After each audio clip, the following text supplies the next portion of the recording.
Before we dive into today's episode, I've got some exciting news. FutureLab, Australia's first longevity supplement range, is now available at Chemist Warehouse and leading health food stores. Now, this is a lot more than a regular supplement range. It really is a mission. The experts at FutureLab have developed formulas designed to support your well-being today, tomorrow, and beyond.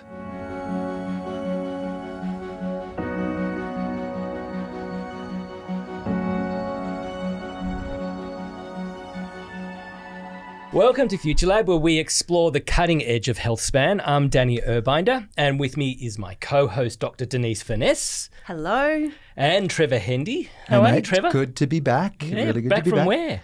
Well, actually just, and this is what I'm excited about having our guest today, which I know you'll introduce, so I'll just keep tight on it, is that I just got back. I did 6 weeks up in the Northern Territory, and I went, ran 2 retreats, Western Queensland, right up in Kakadu, ancient grounds, like going up into art, beautiful art sites, doing breathing, meditation, deep breath.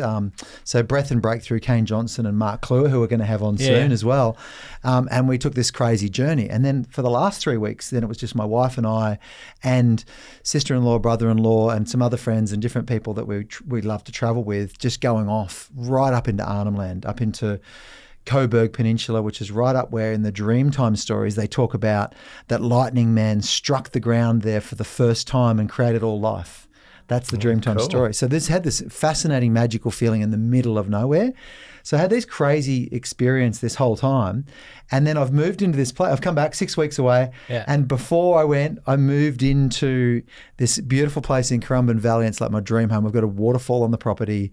We've got 3 rock pools. We found more waterfalls. It's crazy. It's absolutely incredible. And this is why I'm passionate about it, because I'm so calm and relaxed and peaceful. I'm so in my happy place, but I got so comfortable. And before that, there was so much stress. Do you see that segue? So much push. And I'm like, we've got Paul here today who you can introduce. Well, that's what we're here to talk about. Yes, because I just had an experience of I started to decline in the comfort zone. Right. Well, so, this is I'm good, but I need some help. A FutureLab masterclass. And we are going to be talking about perhaps the dangers of comfort, something that I think we're all attracted to, with Paul Taylor, who has really explored this in depth. So just to give you a bit of background, Paul is a neuroscientist, exercise physiologist, a nutritionist, and he's known for his work in resilience, mental fitness, and health span. It is a long bio, so I won't go into it in full depth, but great to have you here. Thank you for having me. And I think the first question is that, look, you really do have a fascinating background. Given where you are now, I'd be really interested to know what brought you there. So your life journey and how did it get you to this space and this point of interest? Yeah, so I originally went to uni, did a degree, then did a master's in exercise science, and then decided I wanted to do something a bit more exciting, and I joined the military, British military. So I'm an Irish Catholic who joined the British military. Not many of us kicking around, but I flew in the back of helicopters. I was a helicopter navigator. Did anti-submarine warfare for a number of years, then did helicopter search and rescue. And when I was doing helicopter search and rescue, there's lots of time sitting around. And rather than play video games or watch TV, I did another master's in nutrition because I was always interested in the whole health and fitness game. And with the idea of leaving the forces and becoming a physiologist, nutritionist. And that's what I did. And I met a young lady in Ecuador who was an Aussie, dragged me here kicking and screaming. And I came and set up as an exercise physiologist and nutritionist many, many years ago. But kicking and screaming must be terrible to be here like this. Shocking, mate. Just quickly, so you did that almost like a random thing that you did because you had a subtle interest in it, but you're incredibly healthy. Sitting with you, how old are you now? I'm 53. 53 and just a model of health. But where's the passion come from to maintain that for so long? Why is it so important to you? Yeah, look, for me, it was really sort of looking around me as you get older and just seeing lots of people decline, particularly when they get into their 30s. And just thinking, I don't want that to happen to me. And actually, I think the real passion started working with clients one-on-one and trying to help them with their health. And that's when I dove in. I realized it just wasn't about telling people what to do. So I went and studied neuroscience to understand behavior change. Then I started getting into corporate talks. And I saw more and more people just working themselves into the ground and really destroying their health as they were doing it. So I decided that it was my mission to try and help people to strike a bit of a balance. You were noticing those differences in people in their 30s, though. What were you noticing? Yeah, just people putting on weight, losing motivation, just not exercising, and then just falling into the easy, comfortable habits of getting home, I'm tired, I'm stressed, I'm going to have a glass of wine or a bottle of wine and stick my feet up and watch TV, and then the impact on sleep. And because I was really trying to help executives with performance, and for me, my passion came on that nexus where performance meets resilience and meets well-being. Right. So that kind of became my driver, was where all of that happens. And when you look at the research around it, the three of those are intimately entwined. And I think you have for a very long time, even before I knew you, because actually a colleague that of yours, my friend, connected us because you were talking about epigenetics and methylation. I think you were on a morning show, a talk show in the morning. And I was doing my PhD at the time, so this is like 20 years ago. Yeah. And you were talking about things before it became popular like it is now. So you've always had this brain that also wants to understand the science, and even from a health span perspective, which is what this podcast is about, because we did the study last year, you were using physiological biometric markers to measure biological age back before it was even cool. So you've been doing this stuff for a really long time. Yeah. I created a software for the fitness industry. So I did a lot of consulting with the fitness industry and created bioage testing software for the fitness industry that rolled out among a number of gyms, and then got a global deal with Fitness First and stuff like that. So I did a lot of education for trainers as well.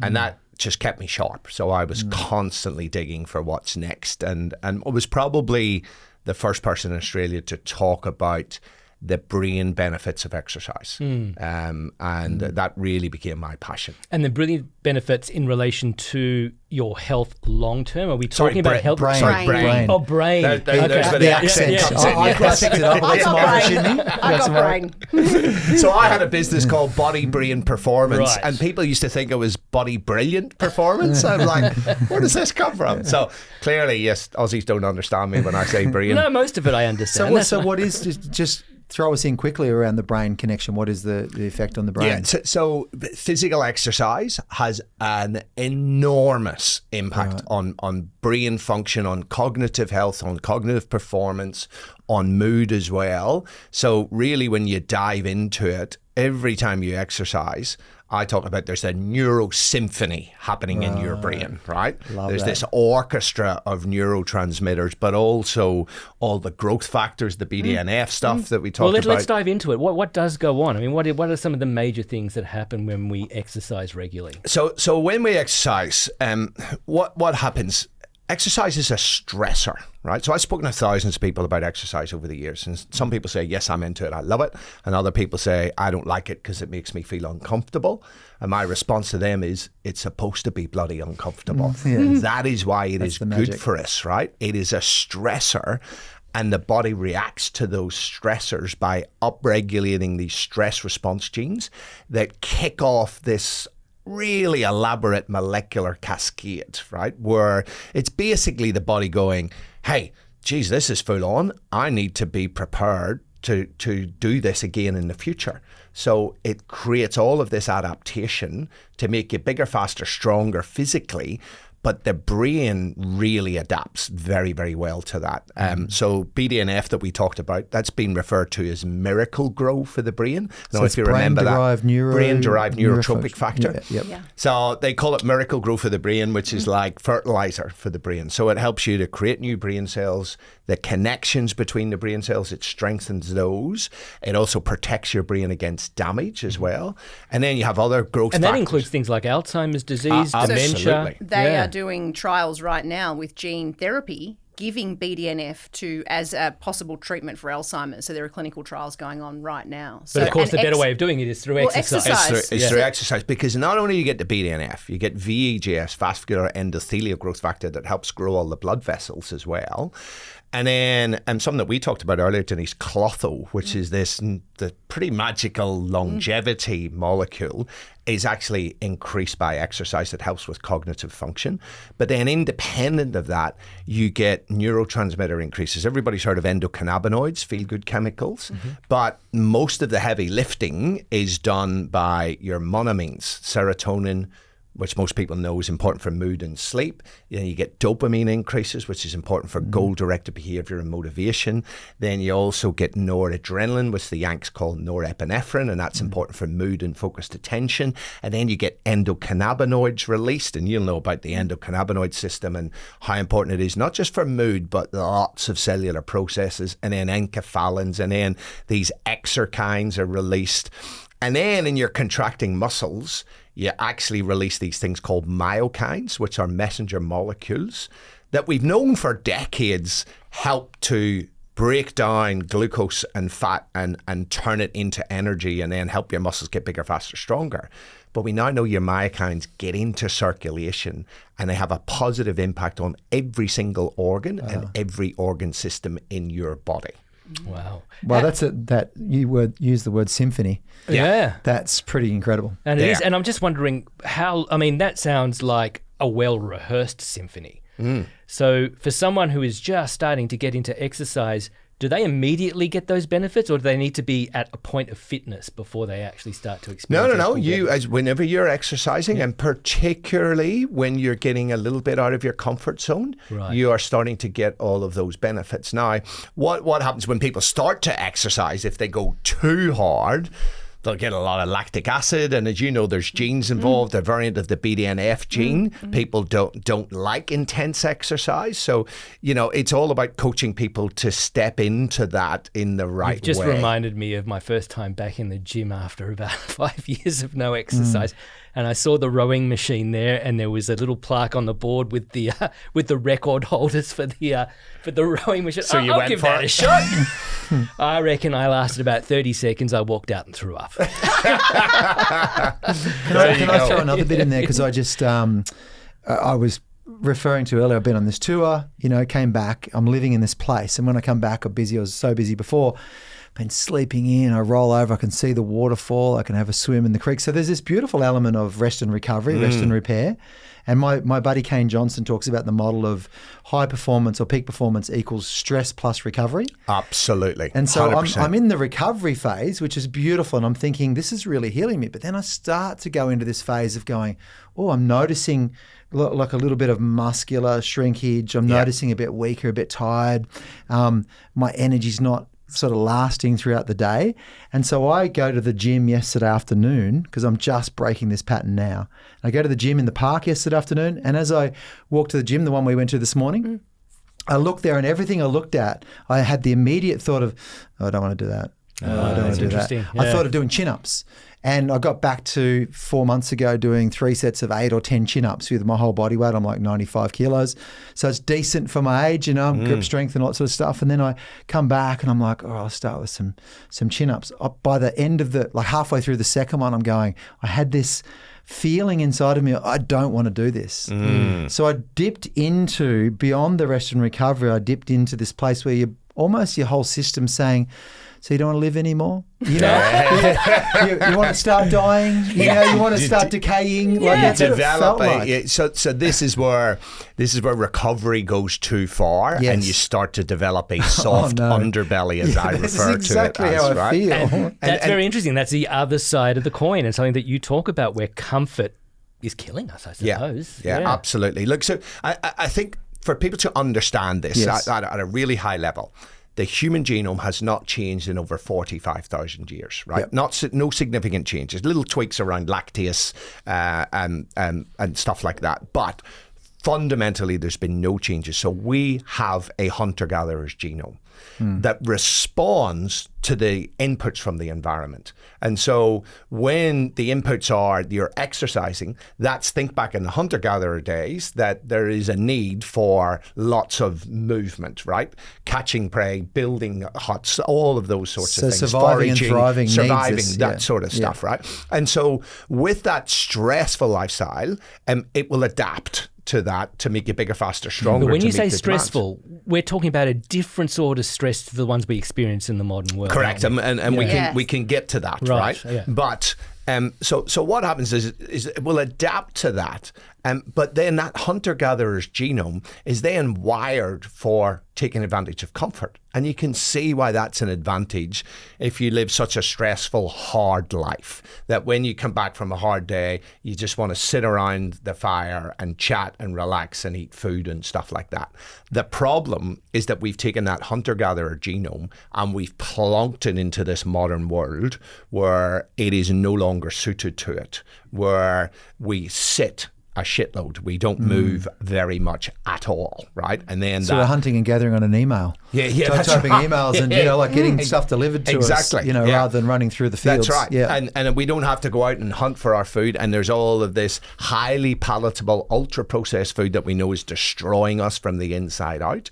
And then we are more digitally connected but less socially connected than we've ever been. And all of this stuff is designed to hijack your brain and hit little dopamine hits. So all the doom scrolling is all designed around dopamine to get your attention. All the food is designed around dopamine, the bliss point in the brain, certain combinations of fat, salt and sugar. So what it's doing is taking advantage of our natural bent to seek comfort, which is okay in a really harsh environment.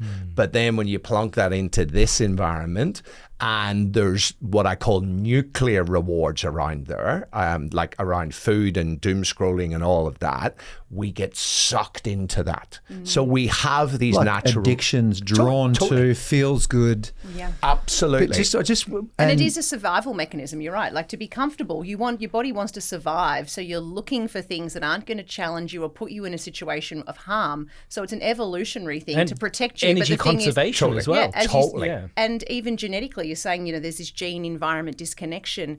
The gene FTO, the Yep. fat mass and obesity gene, lots of us have a gene variation that means we're very good at storing fat. That would have been really advantageous when we were, in times where there wasn't much food. Whereas Winter's now, coming. Whereas now there's food all the time, and people are like, well, I'll go through the genetics. Oh, you're one of the people that's predisposed to being overweight. And they might then go, well, hands in the air. It's like, no. It doesn't mean that you will be. You just need to actually be a little bit more considerate of the movement, of the food, because that's going to make you sick. Winter is still coming. I Winter have is still those coming. genes, right? Yeah. You do? Oh, yeah. That, We've that I got- can't tell. That runs through our family, and my two brothers are obese. Right. Right. And so it's not about genetics, it's genes interacting with the environment, right? Yeah. With the diet, So with the exercise. going to your point then, I mean, I remember Mark Donahoe's always talking about we've lost the capacity to eat with the seasons, that during summer, where the berries are everywhere, we would fatten up on berries. We would just consume them wherever we found them. And that's natural, and we would build up a store for winter where food is more scarce and draw on that stored energy so that we could get through the winter. And here's the point. Every human being has a version of the uricase gene because we're descended from the great apes. I interviewed Professor Richard Johnson on my podcast. And we're basically, if you eat significant amounts of fructose, you store fat. And that is a survival advantage. But now, with all of the high fructose corn syrup and other fructose derivatives that are in our diet, that is why people are really massively putting on weight. When I went through my master's degree in nutrition, the only fatty liver disease, it was just called fatty liver disease. Now they have non-alcoholic fatty liver disease because of people over-consuming, particularly fructose, but also these highly palatable, highly processed foods. That actually, and this is the thing, they give our brains a reward that it was not designed for. The sweetest thing in a natural environment is honey. You compare honey, like raw honey, to some of these treats that people eat, like it is orders of magnitude difference in terms of the sweetness. So the impact on the reward system, which then releases dopamine that says more, I want more, right? That's the key thing. The combination. So in nature, you don't get fat, salt and sugar together, and they have done studies to show that lights up the brain more with more dopamine, and even studies with mice where with comparing like things like cocaine and sugar, and they'll eventually stop going to the cocaine. They just keep going to that sugar-fat combination. It's just that much more addictive. It's really addictive. What we call the neurobiology of preference, fat, salt, and sugar. And when you combine any two of those, or all three in specific amounts, it's what's called the bliss point in the brain, right? It's well known in research.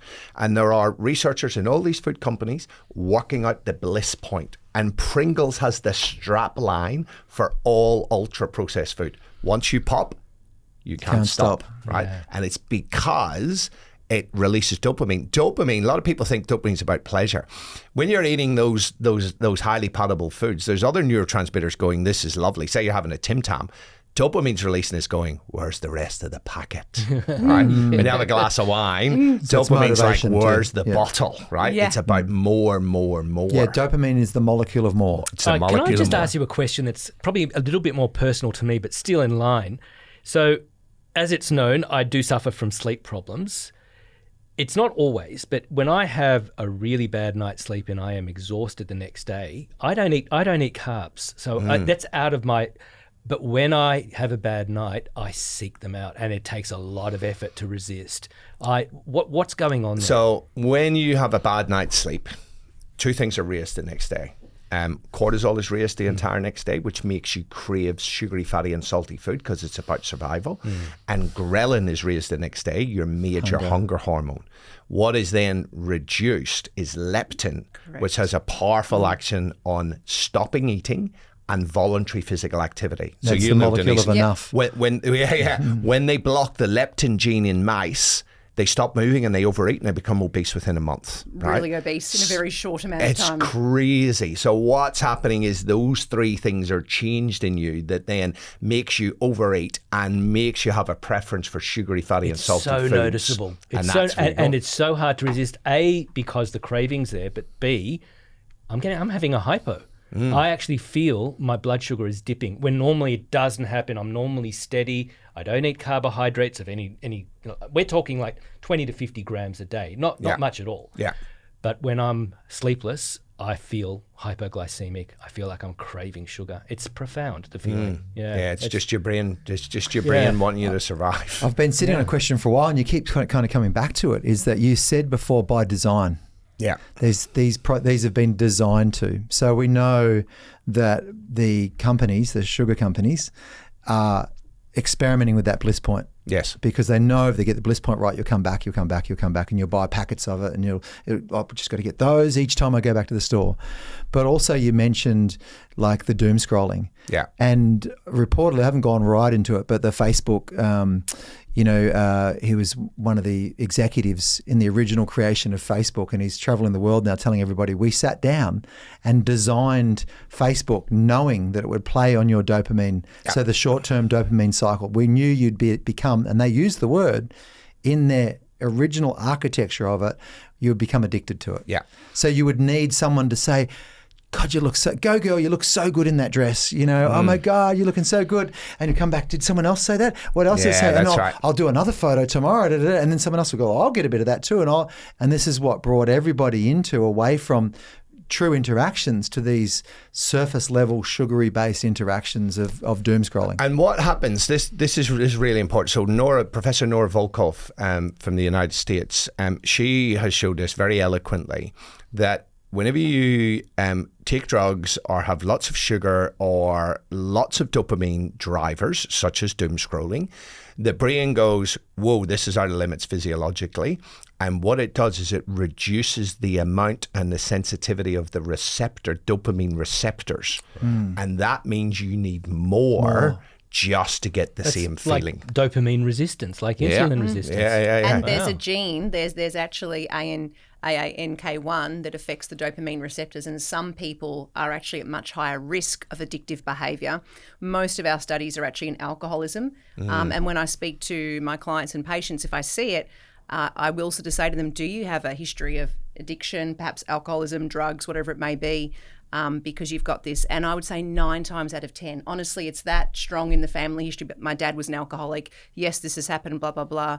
but also less studies, but with this same gene. They just haven't focused on food so much. But the ones that have focused on food, we've seen that these people with that gene affecting the dopamine receptor will overeat to the point of them actually feeling sick, like they don't get the same triggers, and they binge eating. They're actually more likely to have true binge eating disorders. Have you ever wondered what a healthier, stronger future you might look like?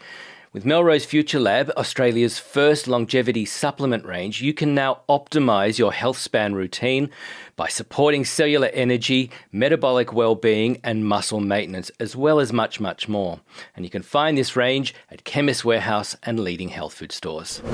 And on top of that, one thing that is really concerning for me, and you'll be all over this, Denise, is the epigenetic mechanisms. Okay. So we've known for decades that if one of your parents was an alcoholic, you're much more likely to be an alcoholic, and not necessarily because of the genes, but because of the epigenetics. So if we think, to simplify it, genes are the hardware, the epigenome, epi is on top in Latin, it is the software to tell the hardware how to run. So you're more likely to be born predisposed to addiction, right? Because of those environmental influences. But that's not destiny though, is it? No, it's not destiny at all. No, and genes aren't destiny. Genetics loads the gun, and the environment pulls the trigger. But that gene has been switched on with that epigenetics. Yes, correct. And Denise could go into much more detail on that. And we can change it though for the listeners. Yeah. I mean, it's not always easy. And maybe not for this podcast, it could be a different one. But even with us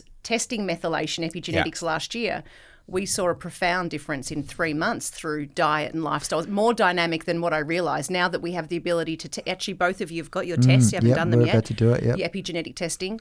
Thanks for embarrassing us on. It's been sitting there for about 6 months waiting for us to do it. I'm not embarrassed because no one knows it's 6 months until you said that. I'm not doing it.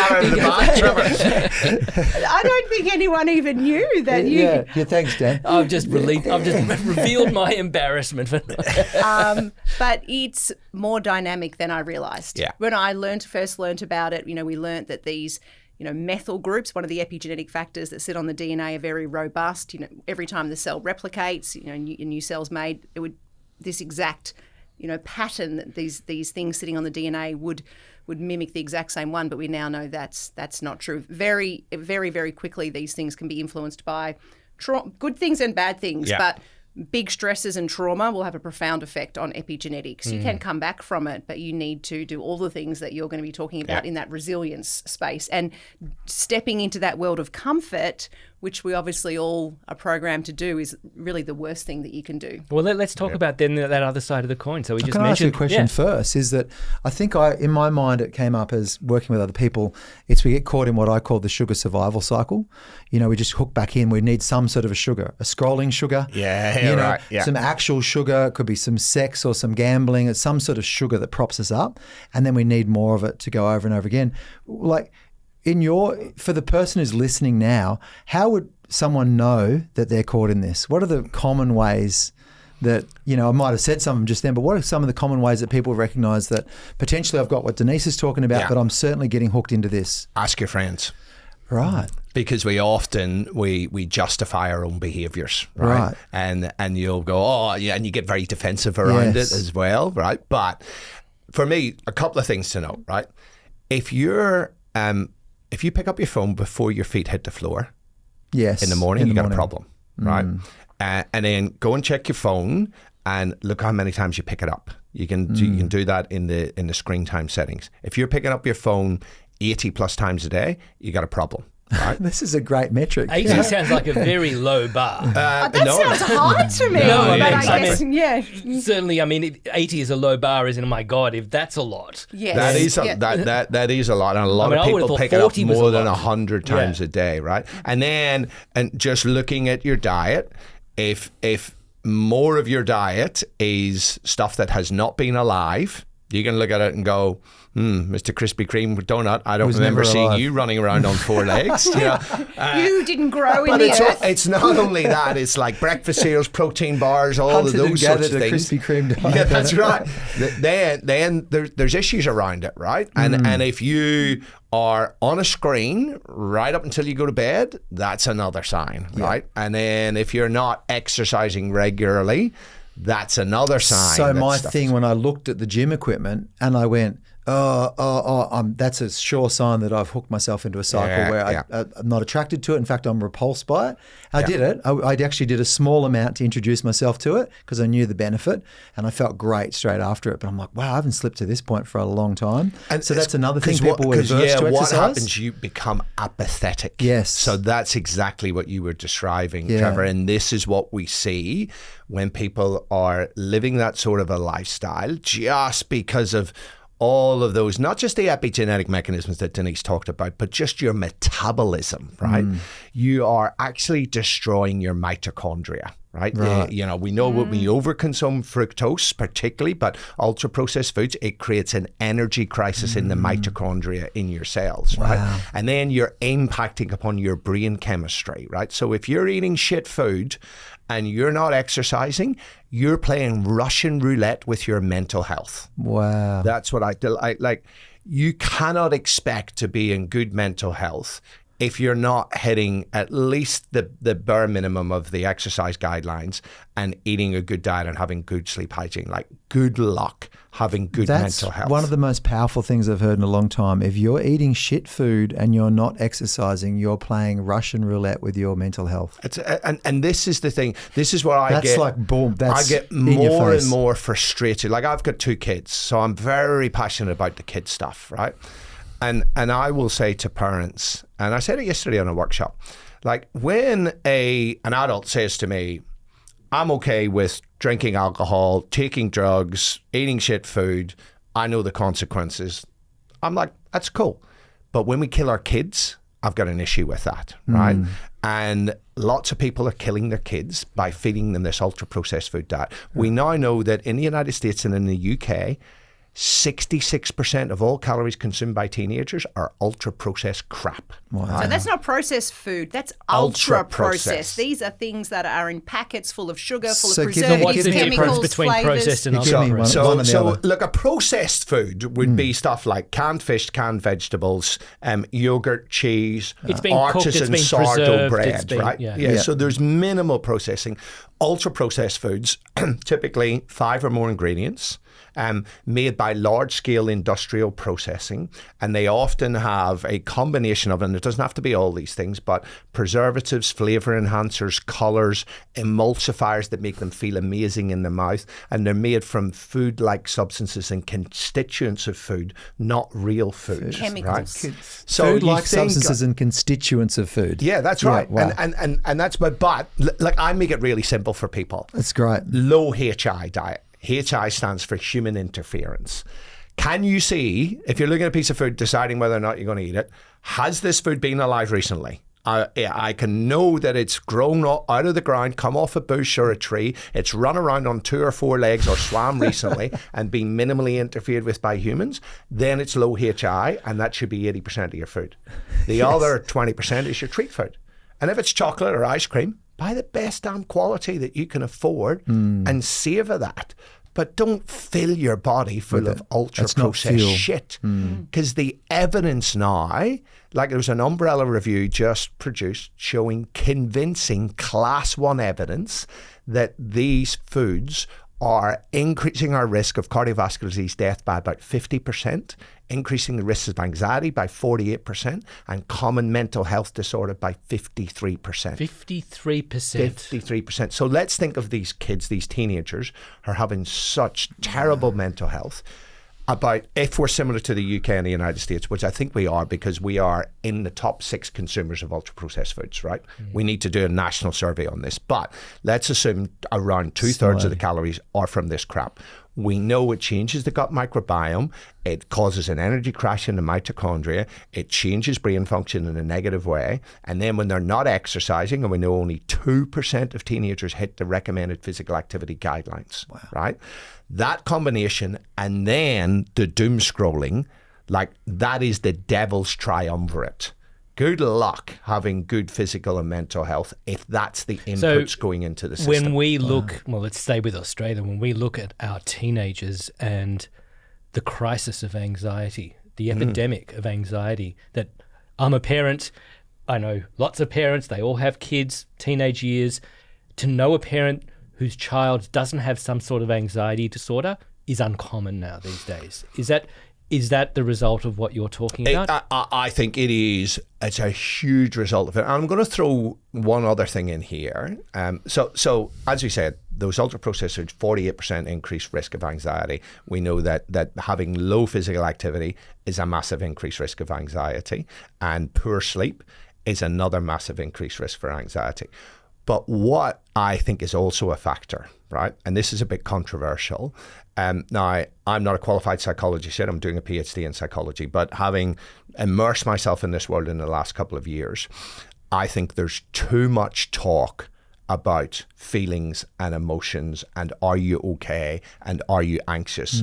I've got a daughter, and the young age they're talking about my anxiety. What we're doing is we're medicalizing feelings, right? And lack of, or we're medicalizing poor feelings. What we used to call worry is now anxiety, right?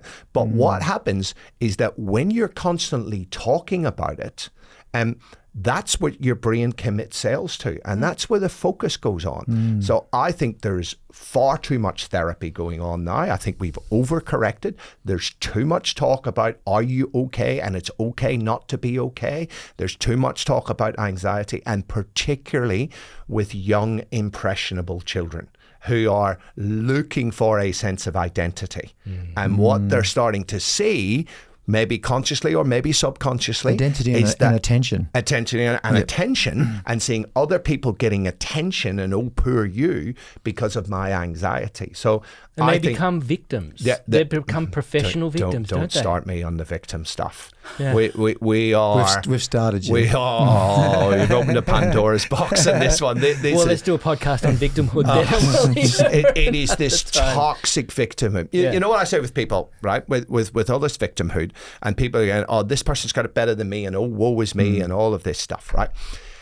If you're past the age of 27, you have outlived the average human being in the 1650s. That was the life expectancy in the 1650s. If you have a constant supply of food, you've got a roof over your head and you've got running water, you have it better than 99.9% of Homo sapiens who have ever walked this earth.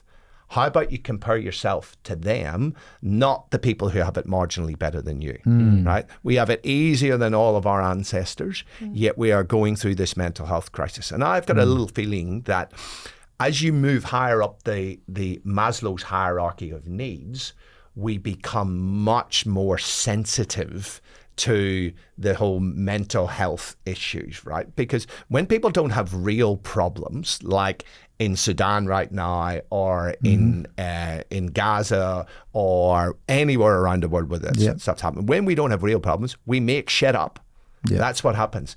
But then when there's all this talk about it, and there's all this, a lot of the psychological interventions is about me, yeah, and who's doing what to me, and what happens. So in Japanese psychology, which my wife's a practitioner of, they say that the most powerful thing that you have in your control is the flashlight. I'm going to use this, the flashlight of your attention, right? And I think the issue now is that people's flashlight is being shone in their own heads for long periods of time, and struggling with their issues, struggling with the fact that I'm not getting enough likes on social media. And then when you throw in a brain that's not working well because of shit food and lack of sleep and lack of exercise, it's just a disaster.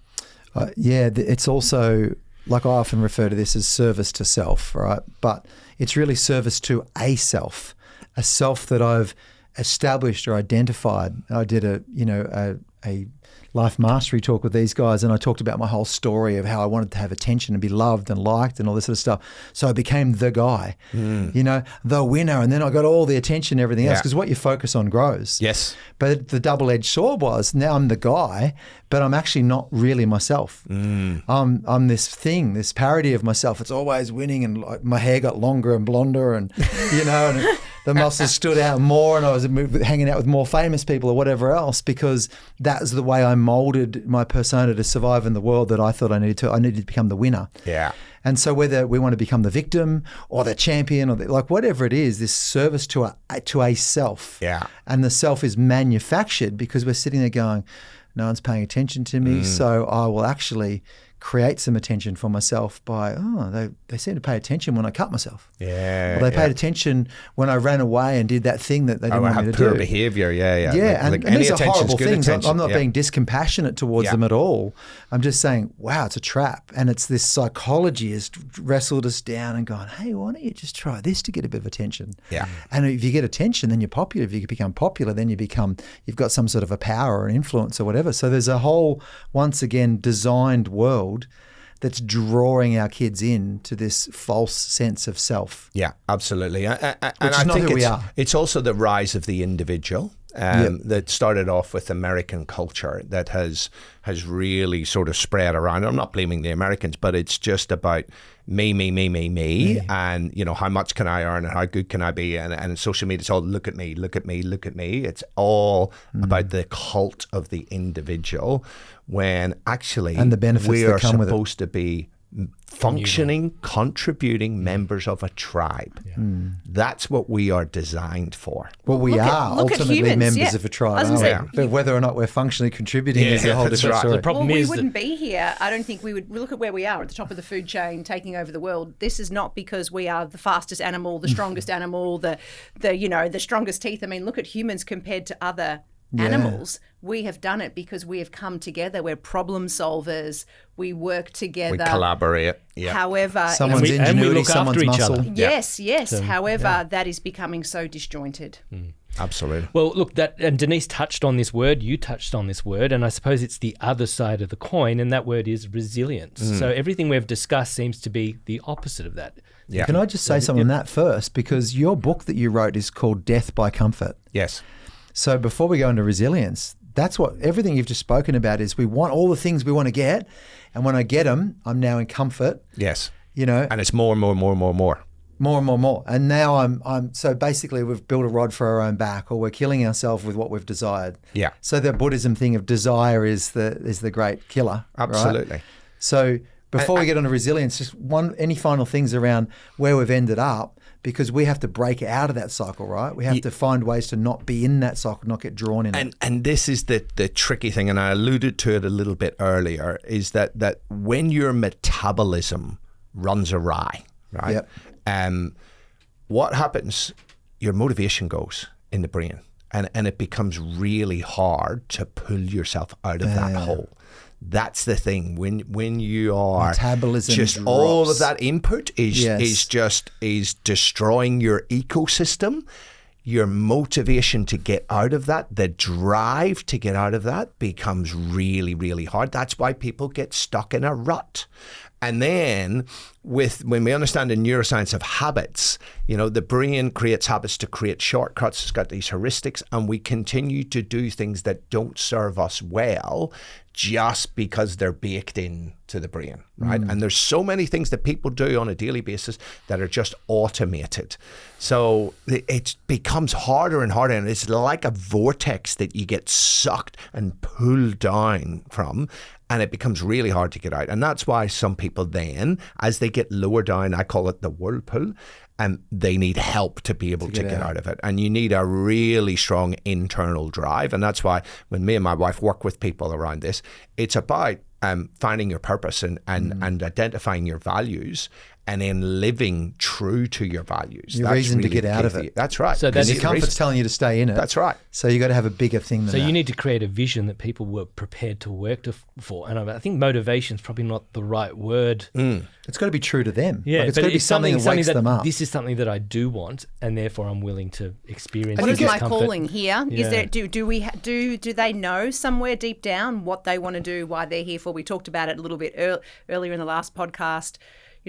That sense of purpose, or is it someone else, like their child, or they're doing it for something bigger, their family?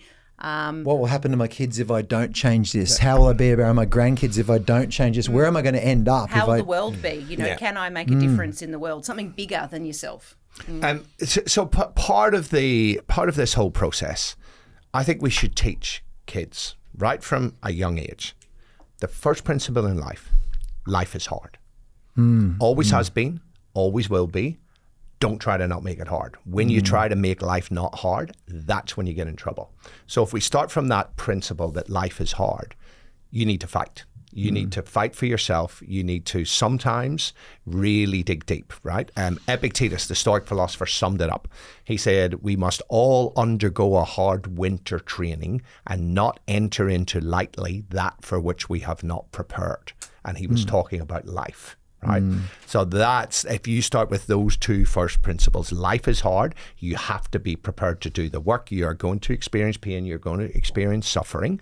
And you need to work your ass off to be successful in life. And just the fact that you're alive, you're so goddamn lucky. It's something like 42 trillion to 1 that you were actually born, right?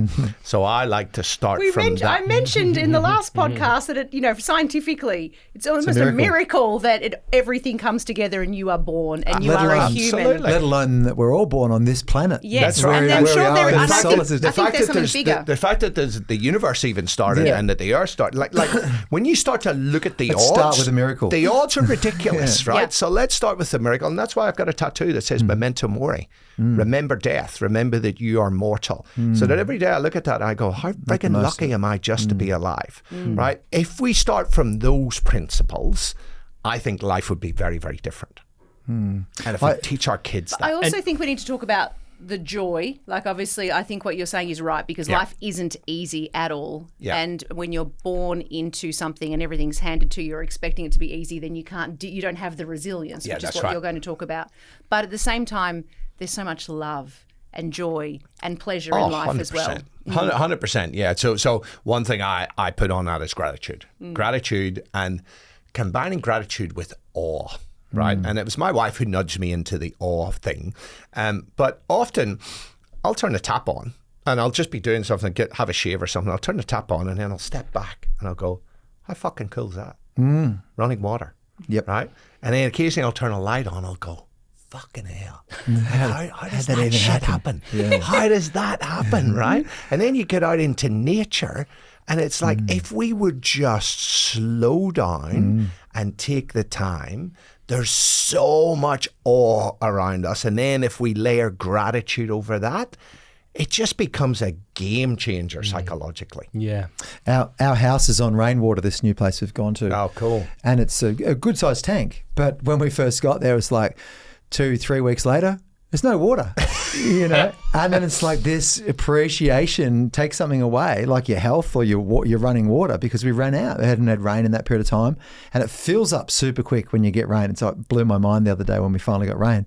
But all of a sudden, you're looking at it and you turn that tap on.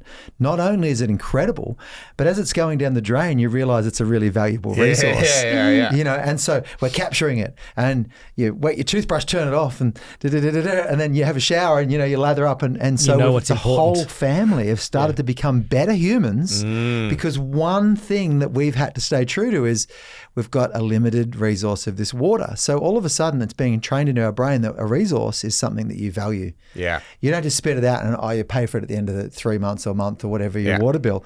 So we don't have a water bill anymore because it's all rainwater. But so I had this very, human thing of like running water. And then I was thinking how incredible it was. And I walked out the front and this green and gold butterfly, which I've never seen, only exists out there, came and landed on the leaf right in front of me. And I'm like, that's another level. Like, where did that even come from? And it's moving from, and they've got these charges where the pollen has a charge to it and they know whether there's pollen in there or not. And right. If you've ever seen the work that David Attenborough's done on the bees, as the bee approaches the pollen, there's a signal. There's a positive and negative ion charge. And if once the pollen's gone, it changes its charge to let the bee know, don't land, I've got nothing for you. That's so cool. It's insane. So the bee will go along, no, and it's like, I'm open. I've got one for you.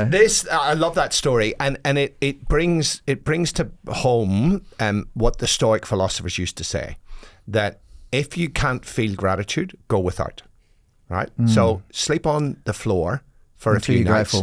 You'll bloody appreciate your bed, right? Yeah. Go for a day without running water. you'll really start to appreciate that running water. So I think the issue is not just comfort, but abundance. Right. So we also have this abundance where we are not appreciating the stuff that we used to appreciate. And that really got brought home to me when I did combat survival and resistance to interrogation training, which was 10 days of pretty hardcore stuff in the military. But now every single night, and I've done this for 30 years, when I lie down, I remember being on combat survival training in the freezing cold in the middle of winter in the UK with no sleeping bag, and I lie down, and even if I've had a shitty day, I go, how friggin' awesome is a mattress and a pillow and a doona? Well, that sounds like a strategy. So you mentioned resilience. I suppose what you set was the foundations of understanding resilience. Life is hard. Everyone needs to understand that. But surely we need some strategies in order to cope, in order to deal with, in order to actually thrive under those conditions. Do you have strategies that you use? Yeah, look, absolutely. So one thing, and stuff that a lot of psychologists won't talk about, is that a lot of resilience has to be earned, right? You've got to earn resilience from doing hard stuff, right? And the reason that's important is that we know that if we're presented with a difficult situation, some person may view that as a threat, and somebody else may view that as a challenge, right? And you, with your athletic background, would tend to automatically view it as a challenge. And an opportunity. Now, when you view something as a threat, what we know, you activate a different part of your nervous system. You activate the HPA axis, which releases cortisol, right? So fight or flight. Bad for your No. Okay. No. The SAM axis, when you say, hey, that's a challenge, that activates the SAM axis, the fight or flight, sympathetic adrenal medulla. Yep. And that releases adrenaline and noradrenaline, right? Yes. Which is nature's way of leaning in, right? But what also happens, it has a positive effect on your cardiovascular system. But the half-life of adrenaline and noradrenaline is 1 to 2 minutes. So very soon that stress response is gone. Whereas cortisol, if you view yourself as a threat, the half-life of cortisol is over an hour. So that means, and you know, Denise, better than anybody, that the ravages that long-term high cortisol creates, right? So that mindset of challenge or threat is massive for resilience. Now, what the research shows is that you are much more likely to view stuff as a challenge if you know you have the resources and the ability to deal with it, right? This is where the whole positive thinking stuff goes awry. You need to have positive thinking, but you also need to have the belief that you can deal with it. How do we get that belief and confidence? You'll know from sport, you get confidence from doing stuff, right? And knowing that you can rising to it. And that's why, you know, this helicopter parenting where we're trying to pull our kids away from stress is a disservice to them. We need to talk to them about the challenge and leaning in, and then whenever they've done it, even if they've failed, you know what? I love the fact that you leant in, right? I love the fact that you gave so much effort there. Praise effort and character, don't praise outcome. So that's one way that parents can get into that. But beautiful. It's also about reflecting on your victories. And so that you then have that burned into your head that you have that ability. So process it. Yeah. And and it's really important that you have to do that. And the research shows reflecting for about 10 to 12 seconds starts to then burn it into the brain, right? So that's one strategy, is around the mindset, but we also have to do the hard winter training so that we are confident in ourselves to be able to do that, right?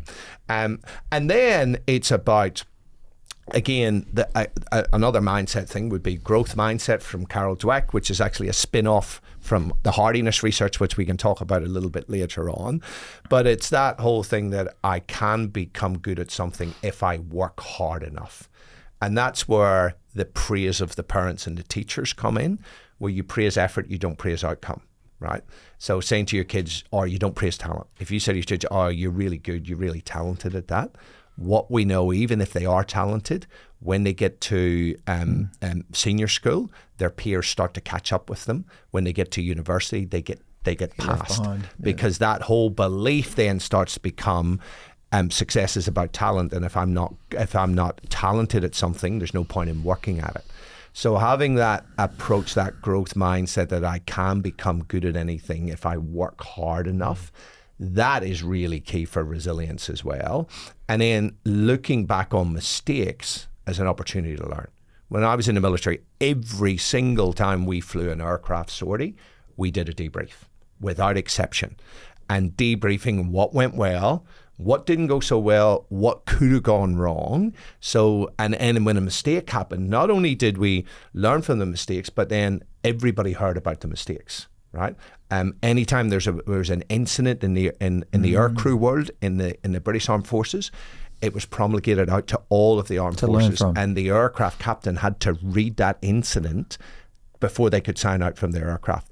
So the aircrew culture was you learn from other people's mistakes, because if you wait to learn from your own, you could be in trouble. And it could be the wrong time to learn. It could be the wrong time to learn. So I think there's a combination of those things. But I think the other thing that is really important for resilience is getting your mind in the right state. And that's where I like to talk about the fundamentals of exercise, the fundamentals of good nutrition, of good sleep hygiene.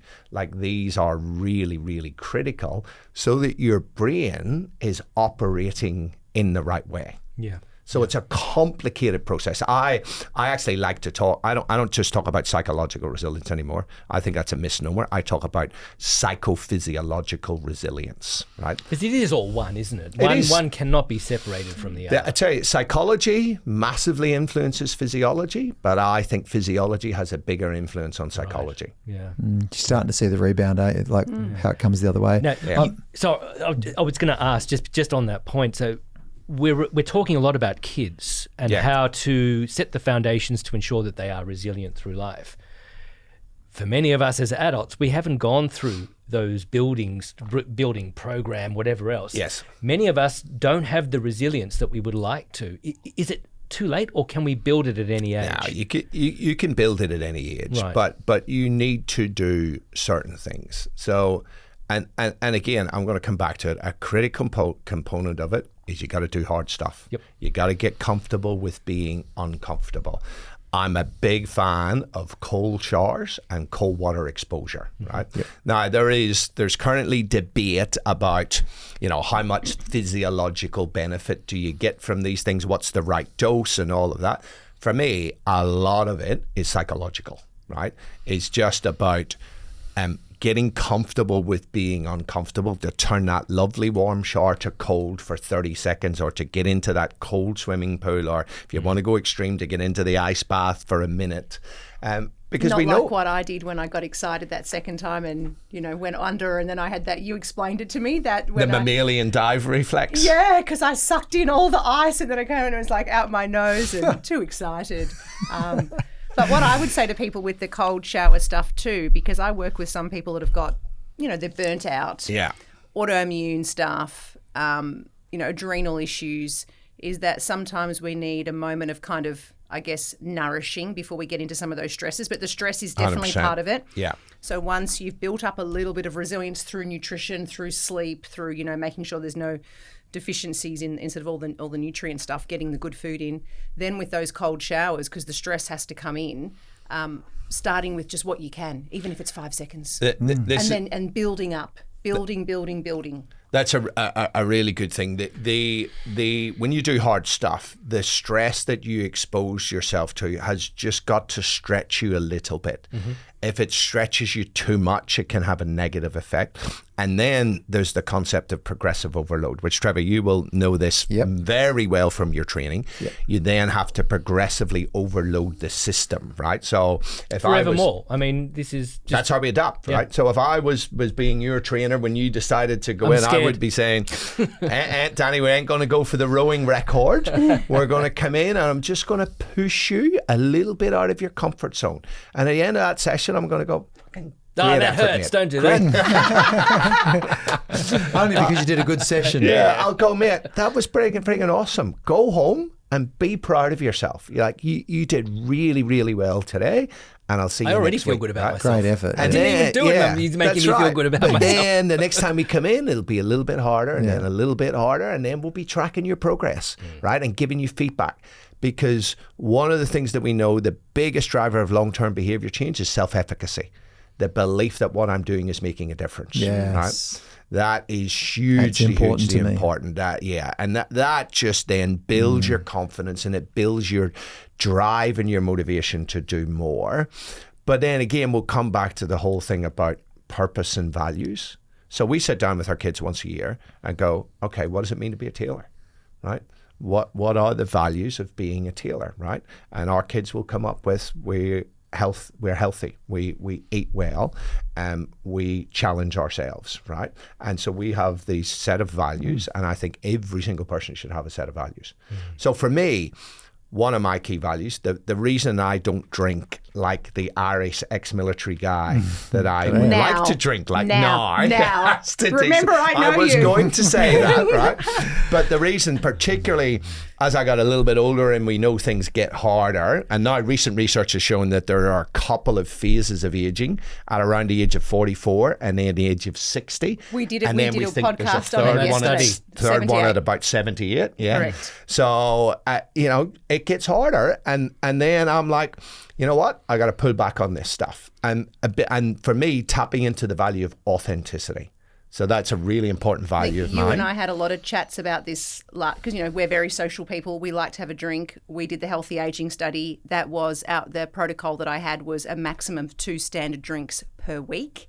I stopped drinking altogether. I felt phenomenal. You'd already started, but you reduced your drinking. And I think, correct me if I'm wrong, you said something like, I'm drinking less now than I have since I was 16 or something. Yeah, absolutely. But you were still drinking a little bit, but you definitely brought it back. But you also are someone that doesn't experience hangovers and all sorts of things. So. I've got the Irish liver gene.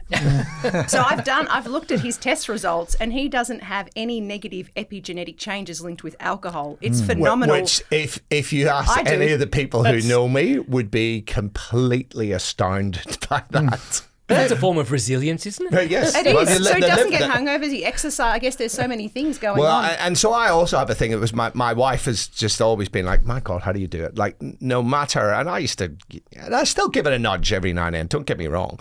But even if I give it the biggest nudge, I would always get up first thing in the morning and I'd thrash myself physically in a workout. Wow. And because I had that thing, don't let one bad day turn into 2 bad days. And that's what I struggle with. So gym, absolutely. And because I do struggle with sleep, one night I can manage 2 bad nights. I'm really struggling. 3 nights in a row, and it can all go to pot. It goes to rat shit. And it's not just one day that I miss at the gym; it's the week. Yeah. And then, as you said, it gets harder. Then and the harder. then the month, then the year. Well, you get pulled down into the vortex of darkness, right?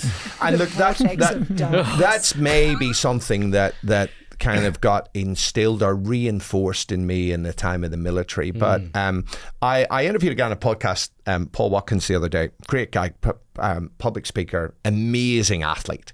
And he said, because he's one of these ultra endurance cats, right? He does crazy shit. And I was talking to him about discipline. That's the word that a lot of people don't talk about enough when we talk about behavior change and habits. And he said something that I loved. He said, I view discipline as an act of self-love. And I'm serving my future self. And I'm cool. That is friggin' awesome. That's awesome. Profound. That's really cool. One of the things that I'm noticing from everything you're talking about, it's almost like an undercurrent that just stands out in everything, is that everything you're talking about, whether it's embracing the challenge, rising to the discomfort, like getting out of the comfort zone and being uncomfortable, whatever it is, it's like that all says to me you have a relationship with what's occurring. So that's occurring and it's an opportunity for me or a challenge, and there's a relationship I can have with this that will better me, and I've got to rise to it. So you're actually involved in it. It's in your circle. The other opposite way you said it is that we're actually rejecting it. We're saying, no, I don't want to do it. I don't want to be anywhere near it. So we're actually saying, not in my world. I don't want to be involved in this. So I kind of get this real undercurrent of relationship, which is where we're part of the whole universe and life's interesting and incredible, or individual, trying to control the environment to do the things that suit me and serve me and make me comfortable. And what I like to say to people often is the universe doesn't friggin' revolve around you. Yeah. It really doesn't revolve around you, and lots of people want the universe to revolve around you, and we all see the universe through our own eyes, right? And we also, not only do we see it through our own eyes, but we don't perceive reality directly. We perceive reality through the mirror of memory, right? So we have this very personalized, I like to say to people, your brain is running a personalized hallucination of reality. Right? Yep. And then we try to bend it to suit our needs, right? But then if you're to do this, the whole Stoic zoom from above, right? We're all having a personal experience in this room. But then if we start to zoom from above and then we start to look down on Richmond, there will be lots of people who are having an argument. There'll be people in tears. There'll be somebody who's on their deathbed. And then when you zoom out even further, there'll be hundreds of people on their deathbed, hundreds of people having wonderful experience, hundreds of people having shitty experiences. Someone's designing how they're going to invade a country. Someone else is actually Completely. thinking, how can I keep the further people... up you get, then you just realize, you know what? All we are is a little ball of energy. And that energy is interacting and bouncing off other little balls of energy. So one of my things is, why don't you be a positive influence on others? Why don't you just embrace life with all its warts and all?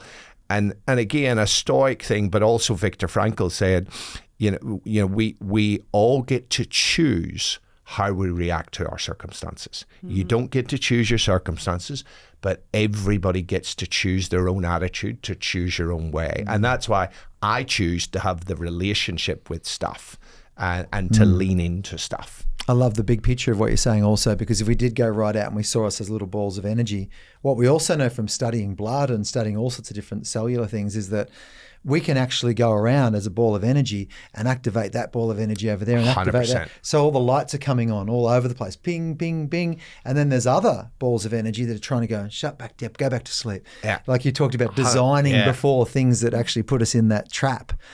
So there's all this intention to serve life. And there's this intention to control and own life and restrict life and profit from life. Yeah. And so there's these two energies just playing out. So I often think to myself, well, what's it all for then when we're all so small? But it's like, oh, hello, mate. And he lights up. And here's the thing that Viktor Frankl said. So this whole what's it all for, what's the purpose? You create your own meaning in life. We have to create our own meaning. Yeah. There is no fucking purpose fairy that's going to come along and drop Did you your know purpose this is and what you mission. should be doing? Yeah, exactly. Yeah. It's like we have to Find that create within our ourselves. own meaning, right? And it's something that's true to you, because when you do it, you feel like, oh, that's aligned with me. I feel activated. I love that. Know the truth, and the truth shall set you free. You do something, it's like taps into your core intrinsic values, and you feel great. I was like, do more of that. Yeah, that's right. Do more of that. Exactly. Wake people up. And this is where I like to get people, when I'm running workshops, to do a tombstone statement, right? So think about what you would like to be written on your tombstone that would actually represent you in your life, right?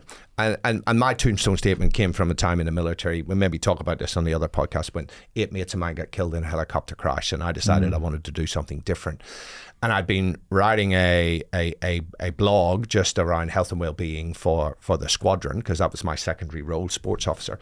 I remember an old chief came past me and he said, that newsletter you wrote, he said, that was awesome. And he said, it had a real impact on my family. Thank you. And he walked away, and just something inside me lit. And I went back into the office and I wrote a tombstone statement. It said, military man turned educator to help others with their well-being. Wow. And I've now tweaked it to military man turned educator to help others be better versions of themselves, right? So that becomes a driver for me to do all the research, to create the programs, to do my talks, but also help out my friends, my family, that sort of stuff. But you live it as well. So I've got a question then is, well, what is your routine? Yeah, what's your routine? We've got to get you to your meeting, and we're going to have you back, because we've got more masterclasses to do with you. What's your routine? So my routine, I'm not one of these people who are extremely rigid around stuff. Fair play to them, but I get up in the morning. I always exercise every day. Sometimes I do it in the morning. Ideally, if I'm not traveling. So my routine is different if I'm not traveling. If I am traveling, first thing I'm up, I'm in the gym, in a hotel gym. I'm always doing a workout, right? Because it just sets me up for the day. And at home, I'll maybe bring my dogs out for a run. That's generally what I'll do. And then I'll do my resistance training later on. So exercise is pretty fundamental to me. and then we live by the same rule, the 80-20 in terms of diet. So most of the stuff that goes into my mouth is been alive recently and minimally interfered with by humans. My weakness is dark chocolate. I have dark chocolate every single day. Oh, and it's got some positives. But I tell you, mate, when green and black's 85% stopped selling in this country, me and my wife almost committed suicide. Right. It was about a year ago. They've stopped selling it. It's the best chocolate in the world. So we're now on to Lindt 90%. But I will Don't let that victimhood creep in. No. I have a cold shower every day. So at the end of my shower, I'll turn it to cold. I have saunas. I would like to do saunas more, but I'll probably have saunas 3 times a week. My wife is better than me. Infrared or regular? We have an infrared barrel sauna, right? I think probably there's a bit more evidence around the Finnish sauna, but I think the infrareds are pretty damn good. So they tend to be the things I do, and I'll research every day unless I'm busy and I'm traveling. Right. But I try to stick to that routine as much as possible when I'm traveling. But the non-negotiable for me is exercise. And then we had a protocol last year, like with supplements included. Did you end up, obviously, you did take the supplements routinely. Did you notice a difference, like an edge, or you didn't notice much of a difference? Look, I didn't notice much, but I think I was reasonably well functioning anyway. Yes. Right? And so I think they can have a more significant difference. And I had been taking the Hardy supplements and stuff beforehand. Because I felt it, because I was phenomenal. And even when it comes, another podcast, but even like perimenopause stuff, I was having a few things before. That all stopped when we were on the healthy aging study. Things have come back. I don't know if it was because we were doing that protocol or if that's how it is for me because it's so different. But I felt phenomenal. I'm going to get back on it. But anyway, I wondered if the supplements gave you a bit of an edge because there are things in that should fuel the mitochondria as we age. We have less NAD, less CoQ10. But the other thing is when you're eating really well, when you're exercising, when you're not getting all those toxins, it's likely that you might still be running really efficiently. For me, we think about this as a pyramid, right? That like exercise and good nutrition and sleep hygiene, they're the base of the pyramid.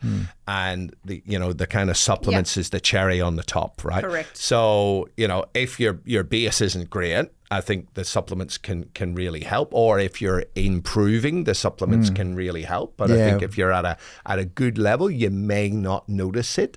But I still take them because I believe in them and I know the research is there and I'm thinking the long game, right? Yeah. With this stuff because I want to be in my 90s, out playing golf, come home, play with my kids, have dinner with my wife, have a glass of wine, go to bed and don't wake up.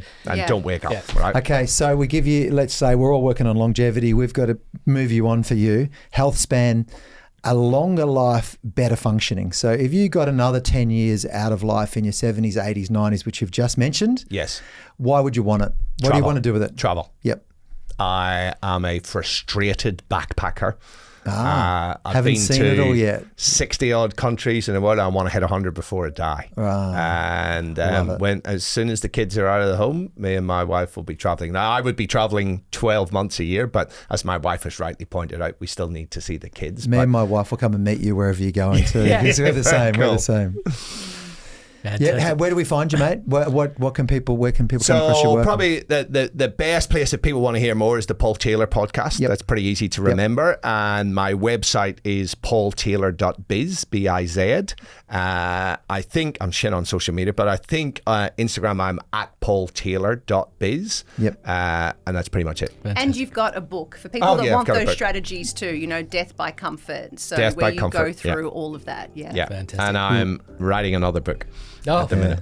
Another episode. Yes, another episode. Love having you, mate. Thank you. It's been great. It's been a great conversation. Wisdom. I will definitely be watching this again because I really want to learn from everything. There was so much that you said there, so I really thank you very much. Pleasure. Thanks for having me, guys. Thanks, mate.